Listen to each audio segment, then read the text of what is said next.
Dear friends, I am Dr. Durbadal Datta. I am an English teacher and ELT counselor. Today, I would take up Keats's Ode to a Nightingale with you. And before going to the text or textual discussion, we should know about the poet's age and the prevailing trends of poetry in that age. All of you know that this is the Romantic age to which John Keats belonged. And he was the second generation poet or late romantic, whatever it may be.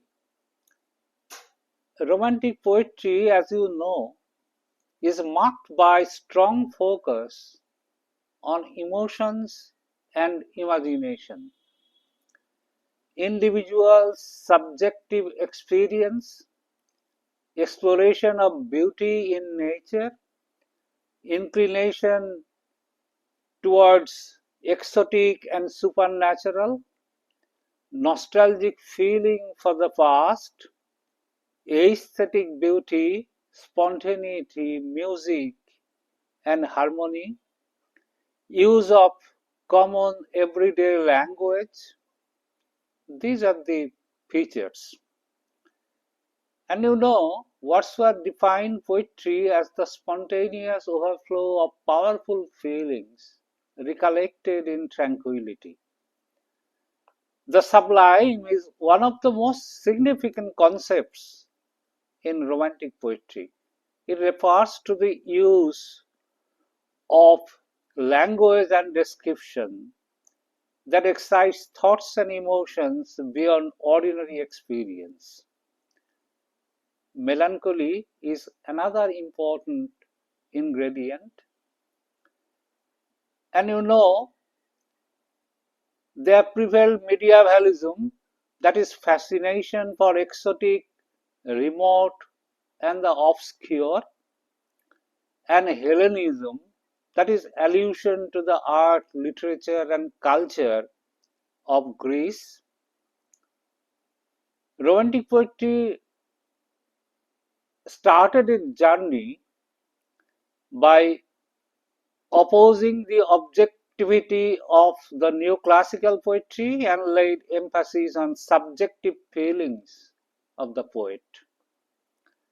Let us know about Keats and his poetry. You know that his first volume of poetry appeared in 1817.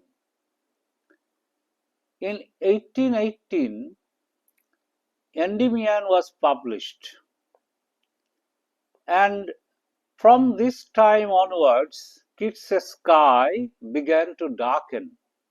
Why? Because Blackwood's magazine and the Quarterly Review criticized him bitterly, and it was believed that these reviews killed Keats.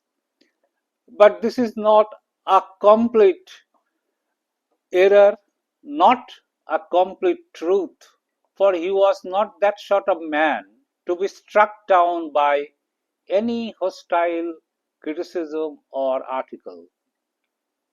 He himself wrote, "Praise or blame has but a momentary effect on the man whose love of beauty in the abstract makes him a severe critic on his own works. I think I shall be among the English poets after my death."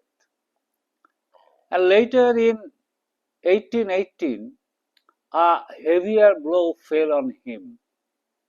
His dear brother Tom died from tuberculosis.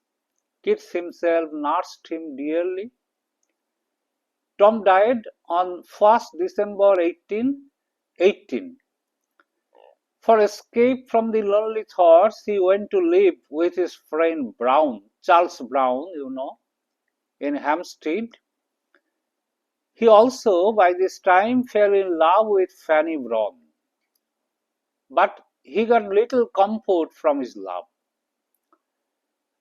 Robert Gittings wrote a book, The Living Year, 21st September 1818 to 21st September 1819. The great odes are the product of this most creative year. So, what are the features of Keats's poetry? First is obviously sensuousness. Some people say that Keats is an escapist, so escapism, imagination, searching for beauty, Hellenism, exploration of the themes like love, nature, and human condition, and one new thing that Keats himself coined, that is negative capability. Negative capability is the ability to overcome the uncertainties of life, to accept the uncertainties of life, and to be or to live in the world of imagination. This is a coinage from Keats. Now, what are his forms of poetry? He started as a sonneteer, wrote almost 63 sonnets and some odes, epic poem like Hyperion, long poems like Endymion, Isabella, and many others. Now, let us have an introduction to Keats's Ode to a Nightingale. It was written in May 1819 and published in Annals of the Fine Arts in July 1819. Later it was included in Poems published in 1820. So what forms the background of the poem? According to Charles Brown, the Ode to a Nightingale was written one spring morning in the garden of Wentworth Place, Hampstead. Apparently Keats took a chair onto the grass under the plum tree, and when he returned indoor 2 or 3 hours later, he was seen to push a few scraps of paper behind some books. These scraps, Brown claimed, contained Keats's poetic feelings on the Song of the Nightingale. What Brown saw was probably an early draft. It sounds plausible because the ode has such an air of spontaneity and dramatic immediacy.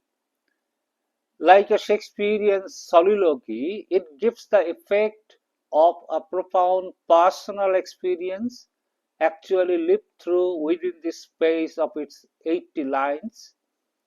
The poet himself dominated the poem. The word I occurs in almost every stanza, and the poem opens and closes on a note of acute self consciousness.